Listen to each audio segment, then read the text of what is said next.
Hai teman-teman semua, selamat datang di channel Sebelum Bobo. Perkenalkan, nama saya Zaini, panggil aja Jai. Ini merupakan video pertama saya. Jadi buat teman-teman semua yang mau mendengarkan video saya, mendengarkan karena ini hanya sekedar suara. Yang mau mendengarkan video saya silahkan pasang headset dan juga pasang posisi ngagoler biar makin mantep, biar nyaman. Oke, langsung aja kita mulai ke ceritanya. Cerita ini bermula saya sebagai seorang mahasiswa di suatu universitas. Kebetulan tempat tinggal saya dan juga kota universitas itu berbeda. Jadi ada sekitar 2 jam perjalanan kalau dari rumah saya ke kampus. Jadi mau gak mau ya saya harus ngekos gitu. Dapatlah saya kosan. Jarak dari kampus ke kosan itu lumayan lah, ada sekitar 20 menit kalau naik motor. Ya udah, saya bertahan di situ sekitar 1 bulan 2 bulan. Tapi setelah itu saya pindah lagi, saya pengen pindah gitu.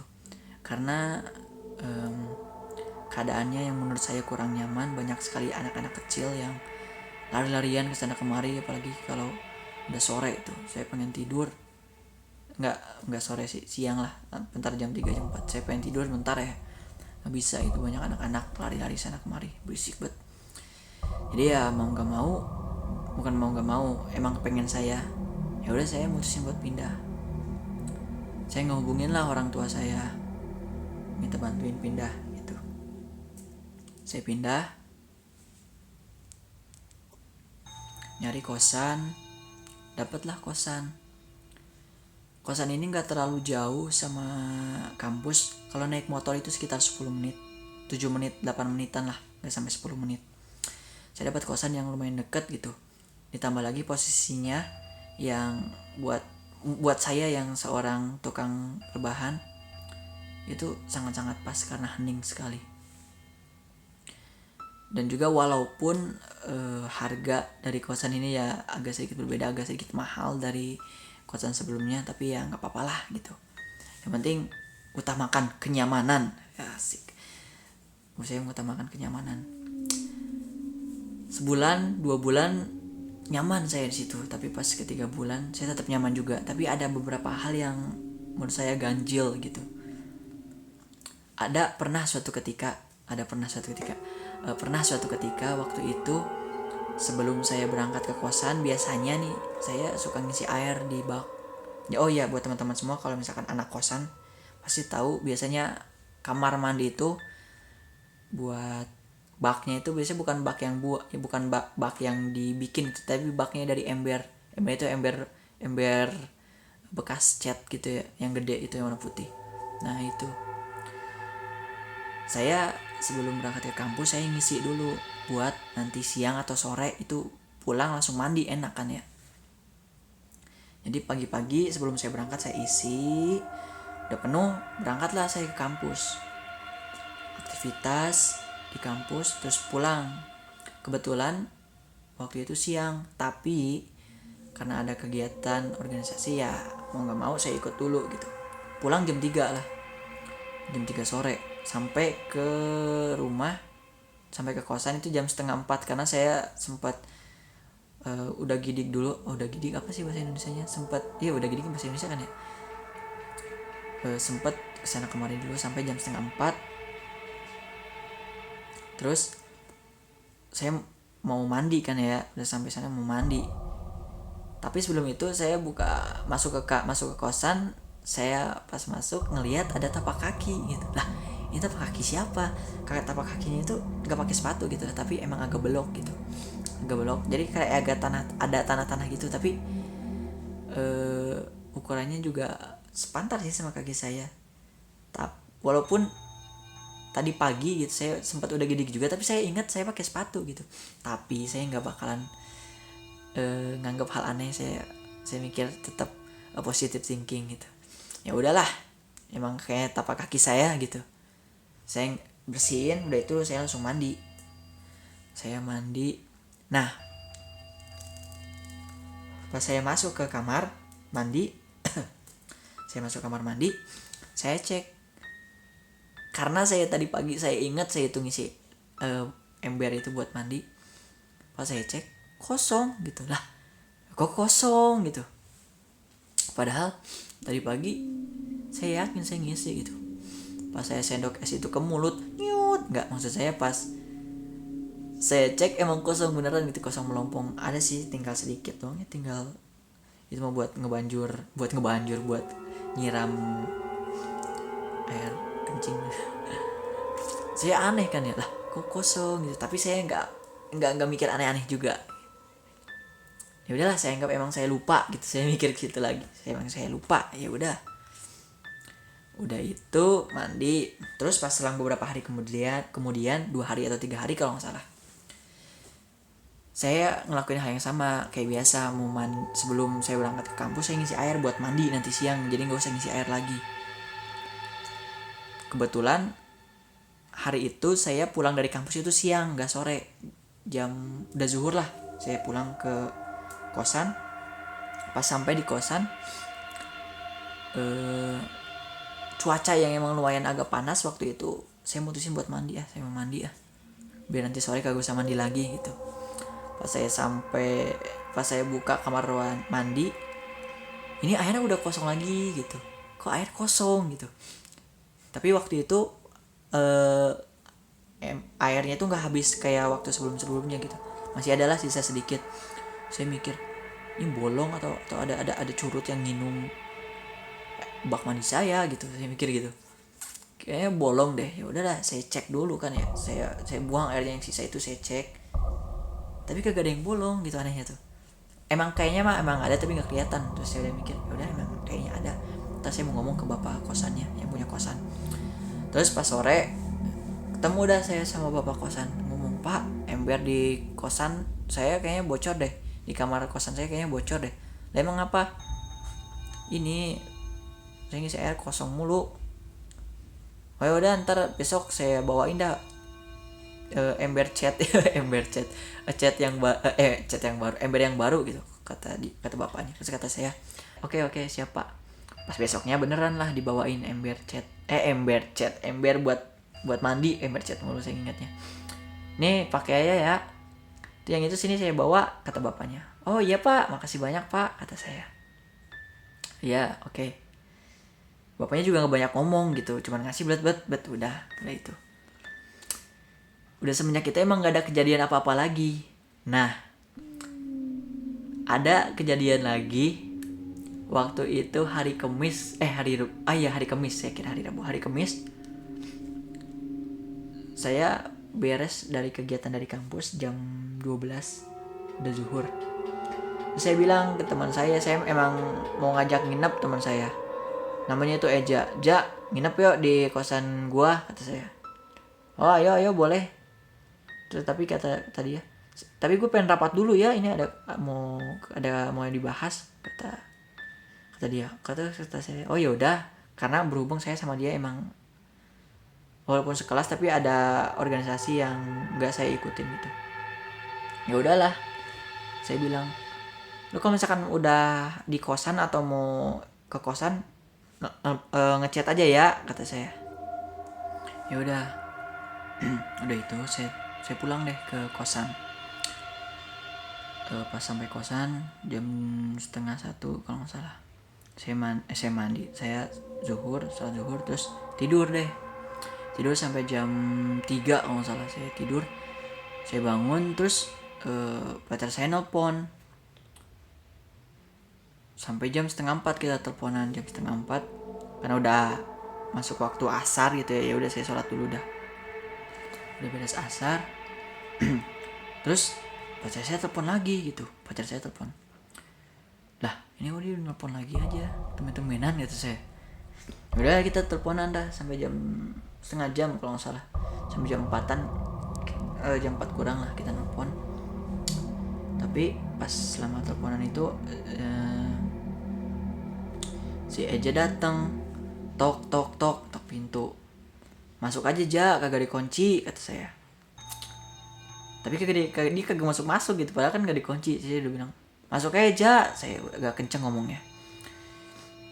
Karena belum masuk juga, ya udahlah saya buka pintu. Kebetulan juga saya emang lagi nelpon gitu posisinya, jadi saya nggak terlalu ngeh gitu. Saya cuma ngeliat ke bawah kaki, udah itu ke bawah kakinya dia, buka pintu ngeliat ke bawah kaki dia, terus saya langsung lari, bukan lari, sambil jalan duduk lagi di ruang tengah. Terus udah saya duduk, saya pikir dia lagi buka sepatu juga kan, udah agak lama kok dia kagak duduk-duduk juga. Terus pas saya nengok ke belakang, oh iya, buat teman-teman semua saya kasih tahu, jadi kosan saya itu pintu keluar itu sama WC kamar mandi itu berdekatan gitu. Jadi pintu keluar, jadi WC itu di sebelah kirinya pintu keluar. Nah kebetulan juga saya emang ngebelakangin pintu keluar gitu, jadi saya madep ngebelakangin lah pokoknya. Saya lihat ke belakang, oh dia ke kamar mandi gitu. Karena pas saya lihat juga pintu kamar mandi itu nutup ngek gitu, nggak bunyi gitu sih, maksudnya nutup aja, jep gitulah. Pintunya yang dari plastik itu, yang dari plastik kalau misalkan kita buka itu gagangnya kita putar gitu, terus pakai slop di atasnya jadi dikunci gitu. Nah saya pikir dia juga udah lagi kamar mandi dulu, udah saya lanjut teleponan gitu. Udah itu beres lah kita teleponan, saya scroll lah, agak lama juga dia di kamar mandi. Saya bilang, "Ja, buruan, lama banget di kamar mandi ngapain?" kata saya. Tapi dia kagak nyaut, nggak ngebales lagi itu. Ya udahlah, nggak kedengeran kali. Terus saya teriak lagi, "Ja, kalau misalkan ini airnya nyalain aja," kata saya. Bener lah air nyalain, ngocor gitu, cor. Udah itu air nyala, selang beberapa lama mati lagi. Karena saya emang lagi scroll, saya nggak terlalu peduli gitu, saya ngapain peduli sama orang kamar mandi gitu. Ya udahlah, agak lama juga gitu saya risih, saya juga pengen kencing gitu. "Ja, buruan, gue pengen kencing nih," kata saya. Ya udahlah, saya samperin kamar mandi, pengen saya gedor-gedor pintunya. Terus dor saya gedor-gedor, HP saya berdering gitu. Pas saya cek, karena HP emang gak dibawa, saya taruh di ruang tengah gitu. Pas saya cek, saya aja nelpon nih, bocah prik ngapain nelpon. Dia ngechat gini ngomongnya, "Jai, sorry ya, gue hari ini gue kayaknya ke kosan agak maleman deh. Saya disuruh ngechat di rumah om gue," kata dia. Saya pengen nampol bocah bercanda kayak apa tahu. Saya telepon lah, "Lu buruan kamar mandinya." Langsung saya tutup lagi gitu. Pas udah diangkat dia ngomong gitu, saya tutup lagi gitu. Udah itu dia ngechat, "Lu tadi ngomong apaan Jai, kagak kedengeran," kata dia. Terus saya chat lagi, "Buruan kamar mandinya, gue pengen ngencing," kata saya. "Hah?" Dia pakai tanda tanya gitu ngechatnya. Saya langsung deg-degan itu. Enggak deg-degan sih, maksudnya emang saya deg-degan, saya hidup gitu mas. Tapi saya ngerasa suasana langsung berbeda gitu. Aduh. Tapi saya nggak terlalu ini gitu. Ya udahlah, saya keluar gitu, bocah bercanda kayak apa tahu. Keluar, saya celingak-celinguk. Saya ngeliat ke bawah. Ini kok cuma ada sendal saya gitu. Bisa aja tadi pakai sepatu apa pakai sendal tuh, apa dia nyeker ke kosan saya. Terus saya cek ke dalam ini dekat pintu juga, lah kok gak ada. Terus saya teriak, "Ja, lu tadi pakai sendal pakai sepatu," kata saya. Tapi kagak dibalas gitu. Si bocah perik banget dah. Ya udah dah, saya samperin lagi, saya udah, "Ja, buruan," karena nggak dibalas-balas juga kan ya. Terus juga air juga sempat ngecelak juga, ceret, tutup lagi kerannya. Bocah. Saya buka deh, truk, beneran emang bisa dibuka. Saya mikirnya itu dikunci loh, kan ada slopnya gitu ya. Saya mikirnya dikunci, bisa dibuka. Pas saya buka, pengen saya kagetin, itu nggak ada orang sama sekali. Saya langsung ngibrit lari keluar. celinguk. Saya langsung duduk dah di luar. Itu sekitar jam 5-an kalau nggak salah. Jam 5-an. Saya lari kan ya dari kamar mandi ke keluar kosan, duduk di bangku di teras. Terus ada teman saya yang sekosan yang sebelah kosan saya ngomong, "Lu ngapain lari-lari lu?" Saya kagak ngapa-ngapa. Udah itu saya beneran kaget banget waktu itu. Saya merinding banget itu ya. Saya nungguin sampai jam setengah 6 karena emang udah sore gitu ya, mau nggak mau ya udahlah saya paksain masuk ke kosan gitu. Saya masuk lagi sambil deg-deg sambil ngelirik ke arah WC, takut ada yang keluar gitu kan ya. Udah itu udah selang 5 menitan si Eja datang beneran. Tok, "Jai," kata dia. Ini memang bener asli si Eja. Saya pas dia ngetok juga saya kaget tuh. Saya kira apaan gitu. Panik sendiri saya. Tapi emang datang si Eja beneran gitu. Udah dari situ si Eja nanya, "Lu tadi ngomong apaan di telepon? Nitip makanan?" Kata dia. Saya ceritain deh. Tadi ini gini gitu. Terus kata dia, "Lah, yang bener." Saya, ngapain gue bohong, kata saya. Udah dari situ kita kayak orang kayak tegang gitu ya ke suasananya. Udah dari situ kita kayak yang kaget aja gitu. Yang bener Jai, kata dia cerita. Ya iya saya bener. Udah itu udahlah nginep. Udah itu saya cerita ke bapak kosan, "Pak, kemarin beberapa hari ke belakang saya gini. Bapaknya cuman senyum doang dikit. Lain kali kalau misalkan mau ngapa-ngapain pakai baca bismillah," kata bapaknya sambil ketawa gitu. Saya kan bengong, oh iya juga ya kali. Udah itu kita ngobrol cerita gitu. Udah itu kejadian yang sangat-sangat mengkagetkan buat saya, membuat panik diri saya sendiri gitu. Tamat deh. Oke teman-teman, mungkin cukup sekian cerita yang saya sampaikan. Oh ya, sebelum saya tutup video ini, saya ingin menyampaikan mohon maaf sekali bahwasannya cerita yang saya sampaikan itu cuman karangan saya semata. Jadi bukan kejadian asli, bukan kisah nyata saya atau teman-teman saya, itu adalah karangan saya 100%. Jadi saya mohon maaf buat teman-teman semua karena video ini merupakan video hiburan semata. Sekali lagi saya ucapkan mohon maaf. Tapi kalau misalkan teman-teman kecanduan sama cerita dan juga suara saya, teman-teman like, subscribe, sama komen ya. Kalau misalkan teman-teman ada cerita-cerita yang ataupun cerita yang tadi saya sampaikan itu mirip sama teman, bisa komen di bawah. Saya ucapkan banyak-banyak makasih buat teman-teman semua yang udah mendengarkan video ini dari awal sampai beres. Oke, bye-bye.